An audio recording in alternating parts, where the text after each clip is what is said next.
Well, Mr. Castorini, what do you think?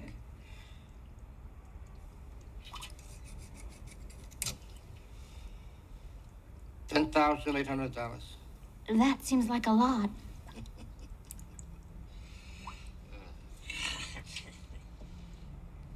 Look, there are three kinds of pipe. There's the kind of pipe you have, which is garbage, and you can see where that's gone. Yeah. Then there's bronze, which is very good, unless something goes wrong. And something always goes wrong.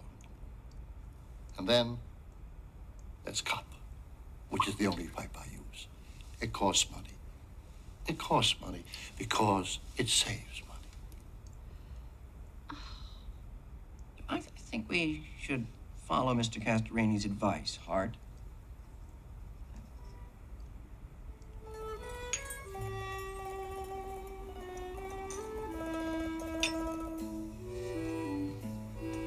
And then there's copper, which is the only pipe I use. It costs money. It costs money because it saves money. And what did they say?